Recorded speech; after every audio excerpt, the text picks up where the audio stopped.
Cropsey, New York's terrifying urban legend. Urban legends are the modern version of campfire tales, updated for city living. These spooky stories, told to frighten and thrill, are almost always macabre, gory, or otherwise threatening. And we can see this in their form. They almost always involve some sort of danger which resonates with the listener because it taps into a real and present fear. Home invasions, your car breaking down late at night, terrible things in the sewers beneath your feet. You can almost see the torch held underneath the face as they are told to wide-eyed audiences. Happily, these stories are also near universally untrue. But sometimes, at the bottom of a story there is a truth.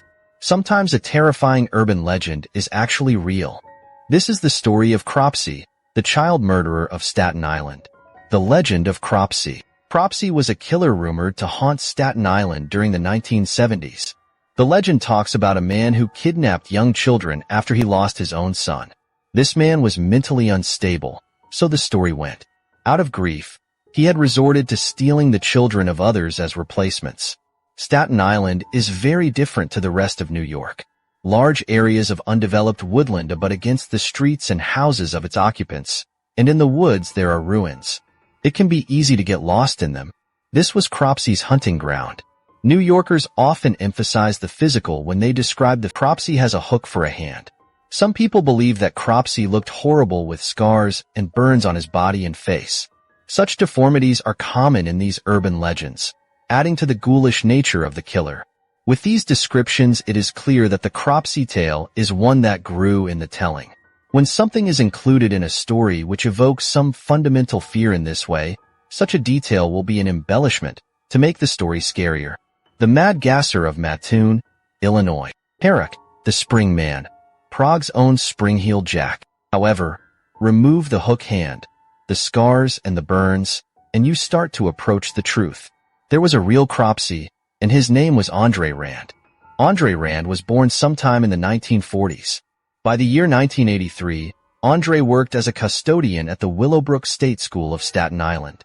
That year, he took out a school bus with 11 kids in it without authorization from the school and drove the bus to New Jersey's Newark Liberty International Airport. While his kidnapping attempt came to nothing, it was not clear why he did it. He was given a 10-month sentence, and the kids were rescued. Rand was never a trustworthy person to the parents of the area. Parents would see Rand randomly hanging out with the kids, although he was much older than them. He would try to befriend them, go on walks with them, and even take them to the local diner for a bite. Now, all this might seem good-natured, but his intentions were never clear, and he creeped the parents and children out to a great extent. Apart from his random kidnapping of a busload of school children, he would also often be the last person to be seen with missing children. However, no one could ever prove that he played a part in the kidnapping or disappearance of the kids.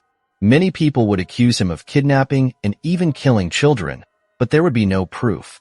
The reality behind Cropsey. It was only in the year 1987 that things would change in Staten Island. That year, 12-year-old Jennifer Schweiger would disappear. In 1988, Andre was taken into custody for kidnapping and first-degree murder of the child. It was the first disappearance with which Rand was legally tied. However, it was not the last one.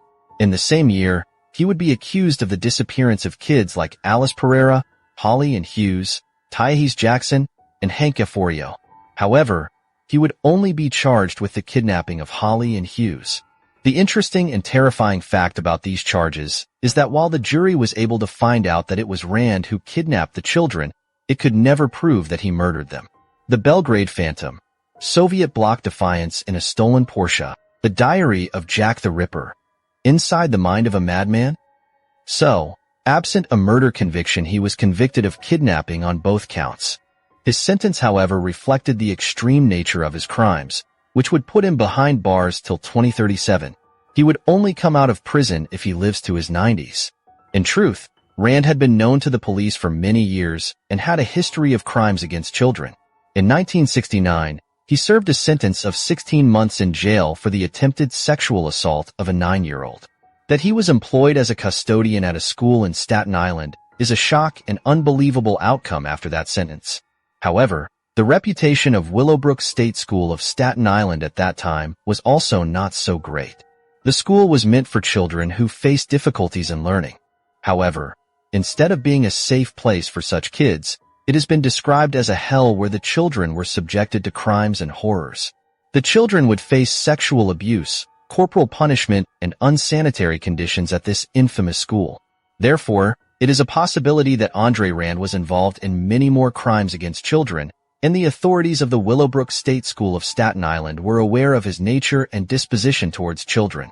The public was not aware of the conditions at the school or crimes of Rand until the 1970s. Even then, it took more than a decade to shut down the school and punish Rand and other staff of the school for the atrocities they had committed. By the time Cropsey was arrested in 1988, he had been a danger to children for decades. The end of Cropsey. It brings reassurance to Staten Islanders that the real Cropsey is behind bars. The backwoods of Staten Island may still be unsafe for the unwary, but they do not hold a child kidnapped Rand who kidnapped the children at school and punish Rand and other staff of the school for the atrocities they had committed. By the time Cropsey was arrested in 1988, he had been a danger to children for decades. The end of Cropsey. It brings reassurance to Staten Islanders that the real Cropsey is behind bars. The backwoods of Staten Island may still be unsafe for the unwary, but they do not hold a child kidnapper. In the years since Cropsey has proved an irresistible fascination for filmmakers. Many living in the area have dug deeper into the legend and have interacted with the families that were really affected by Rand's crimes. As more comes to light, it has become clear that Cropsey was not just a scary story told to frighten people. Sometimes an urban legend can be very real.